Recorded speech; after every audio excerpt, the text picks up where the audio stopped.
Nicolas Maduro, the former president of Venezuela, now sits in a federal jail in New York awaiting trial.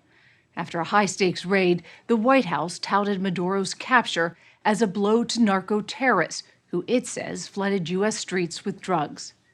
The repression of the Maduro regime over more than a decade forced 8 million Venezuelans to flee, nearly 1 million of them to the United States. Last year, in the biggest U.S. immigration crackdown in recent history, hundreds of those Venezuelans were deported to El Salvador, a country most had no connection to. The White House claimed they were part of a violent gang and designated them as terrorists. The administration invoked a centuries-old wartime power, the Alien Enemies Act, to rapidly deport some of the men. Between March and April of last year, the U.S. sent 252 Venezuelan men to a brutal maximum security prison in El Salvador known as CECOT. You'll hear from 2 of those men. They describe torture, sexual and physical abuse inside the prison. Since November, 60 Minutes has made several attempts to interview key Trump administration officials on camera about our story. They declined our requests.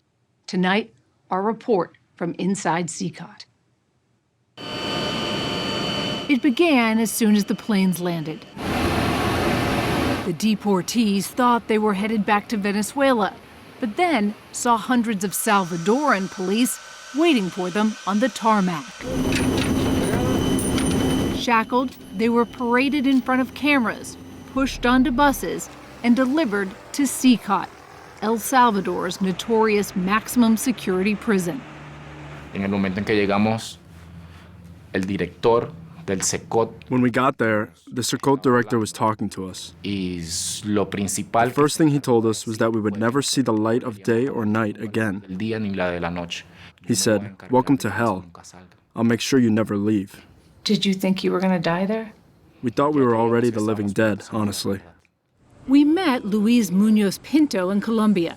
He was a college student in repressive Venezuela and hoped to seek asylum in the United States. In 2024, he says he waited in Mexico until his scheduled appointment with U.S. Customs and Border Protection in California. During that interview, they just looked at me and told me I was a danger to society. You have no criminal record. I never even got a traffic ticket. Nevertheless, he was detained by Customs. He says he spent 6 months locked up in the U.S., waiting for a decision on his asylum case when he was deported. One of 252 Venezuelans sent to CECOT between March and April. Inside, he says their hands and feet were tied, forced to their knees, their heads were shaved. There was blood everywhere, screams, people crying, people who couldn't take it and were urinating and vomiting on themselves. When you get there, you already know you're in hell. You don't need anyone else to tell you. He says the guards began savagely beating them with their fists and batons. Tell me about what they did to you personally. 4 guards grabbed me, and they beat me until I bled, to the point of agony. They knocked our faces against the wall. That was when they broke one of my teeth. CECOT, the Terrorism Confinement Center, was built in 2022 as a key part of Salvadoran President Nayib Bukele's sweeping anti-gang crackdown. The massive prison, designed to hold 40,000 inmates, and its harsh reputation are a point of pride for Bukele, who regularly allows social media influencers to tour it. As you can see, we're literally in the middle of the desert. Guards show off cramped cells where metal bunks are stacked 4 high. There are no mattresses or sheets. Inmates said they had no access to the outdoors and no contact with relatives. International observers warned CECOT was violating the UN standard for minimum treatment of prisoners. And 2 years ago, during the Biden administration, the U.S. State Department cited torture and life-threatening prison conditions in its report on El Salvador. But this year, during a meeting with President Bukele at the White House, President Trump expressed admiration for El Salvador's prison system. They're great facilities, very strong facilities, and they don't play games. In March, the U.S. struck a deal to pay El Salvador $4.7 million to house Venezuelan deportees at CECOT. These are heinous monsters, rapists, murderers, kidnappers, sexual assaulters, predators who have no right to be in this country, and they must be held accountable. The U.S. government said these people are the worst of the worst. These people are migrants. And the sad reality is that the U.S. government tried to make an example out of them. They sent them to a place where they were likely to be tortured, to send migrants across Latin America the message that they should not come to the United States. Juan Papier is a deputy director at the nonprofit Human Rights Watch. In an 81-page report released in November, the organization concluded there was systematic torture and other abuses at CECOT, and that nearly half of the Venezuelans the U.S. sent there had no criminal history. Only 8 of the men had been convicted of a violent or potentially violent offense. How do you know they weren't gang members? We cross-reference federal databases in all 50 states in the United States, and also obtain criminal records in Venezuela and in the countries where these people lived. And the information we obtained in the United States is based on data provided by ICE. So ICE's own records said? ICE's own records say that only 3% of them had been sentenced for a violent or potentially violent crime. 60 Minutes reviewed the available ICE data. It confirms the findings of Human Rights Watch. It shows 70 men had pending criminal charges in the U.S., which could include immigration violations. We don't know because the Department of Homeland Security has never released a complete list of the names or criminal histories of the men it sent to CECOT. Rapid deportations have been a key part of the Trump administration's immigration overhaul. The administration considers anyone who crosses the border illegally to be a criminal. Illegal crossings are now at a historic low. But some immigration attorneys say the administration has used flawed criteria to justify deportations. Yo tengo algunos tatuajes, ninguno hace referencia. I have some tattoos. None of them have anything to do with any criminal group. Me dijeron, I explained to them, saying that I didn't belong to any gang, to which the agent responded, "But you are Venezuelan." Pero si eres venezolano. 60 Minutes reviewed this document agents used to assess Venezuelans. A person with 8 points was designated as a Tren de Aragua gang member and deportable. Tattoos that immigration officers suspected of being gang-related earned 4 points. But criminologists who study gangs say tattoos are not a reliable way to identify Venezuelan gang members because, unlike some Central American gangs such as MS-13, Tren de Aragua does not use tattoos to signal membership. Venezuelan national William Lozada Sanchez was also deported to CECOT.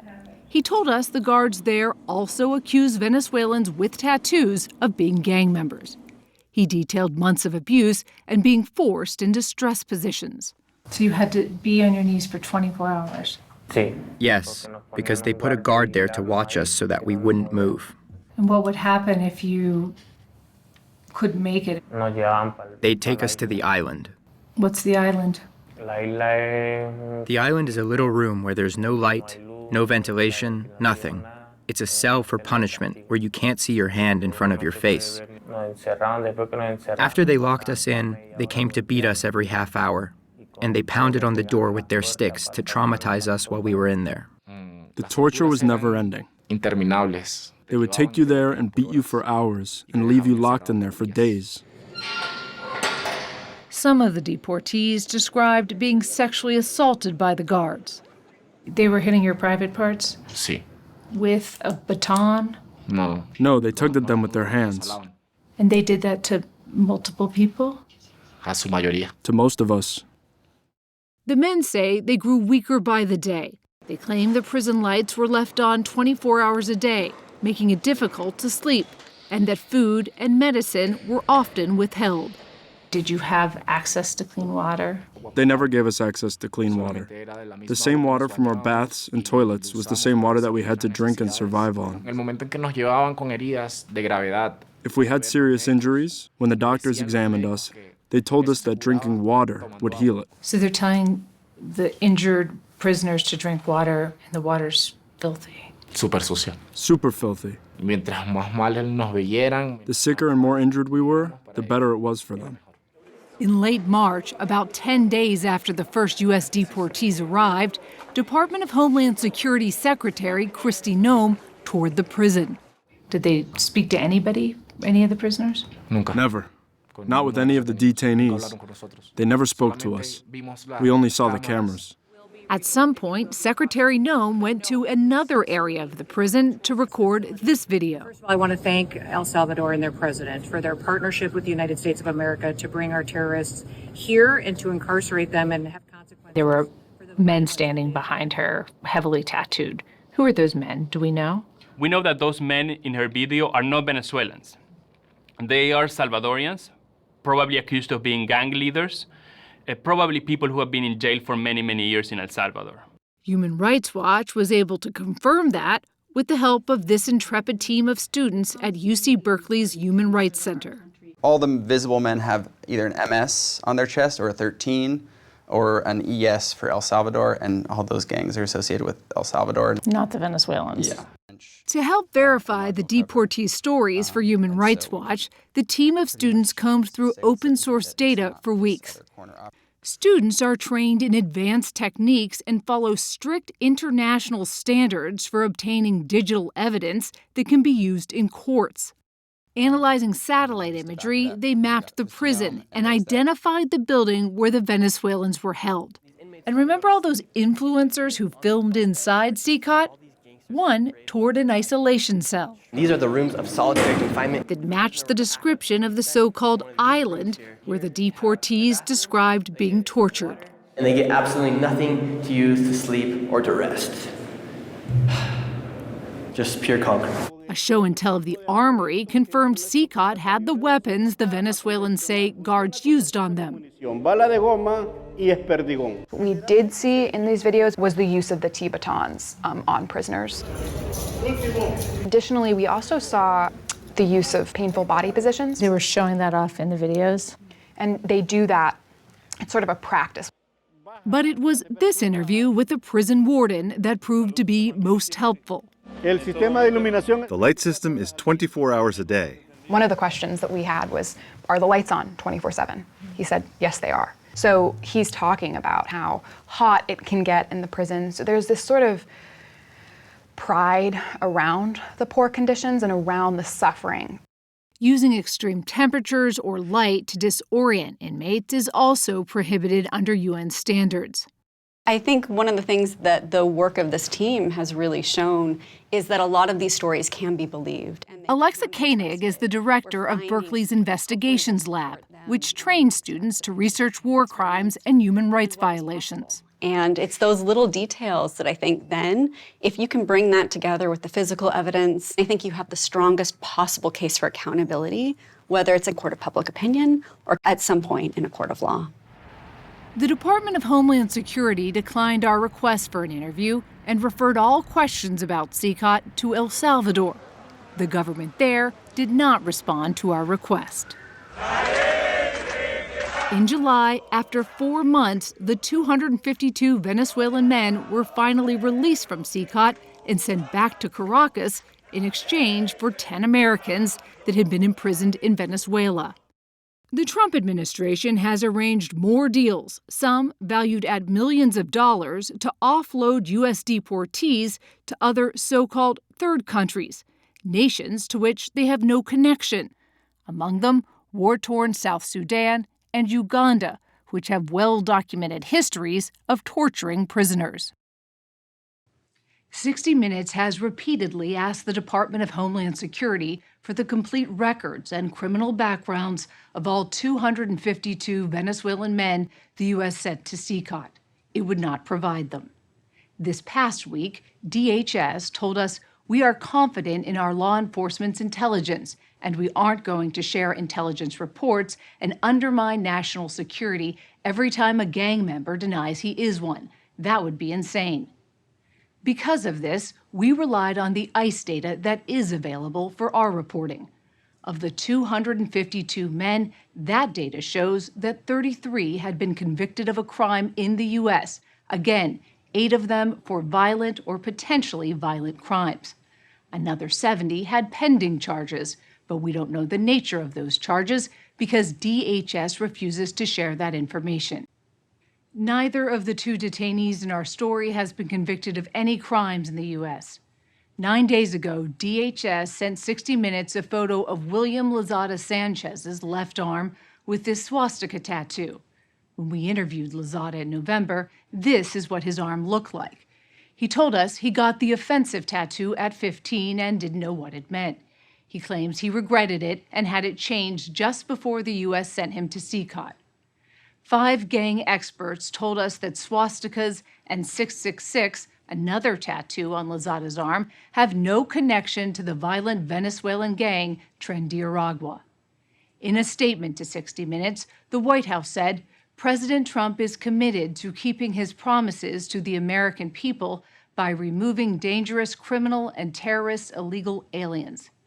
The administration's statements are available in full online. DHS deflected all questions about abuse allegations at CECOT, saying the men were not under U.S. jurisdiction while in El Salvador. But last month, a federal judge ruled that the U.S. had maintained what's called constructive custody over the Venezuelans who were sent to CECOT under the Alien Enemies Act. He ordered the Trump administration to give those men the due process they were denied. In a declaration to the court, Secretary of State Marco Rubio explained in part that bringing the deported Venezuelans to the U.S. for hearings or holding remote ones at this time would risk, quote, material damage to U.S. foreign policy interests in Venezuela.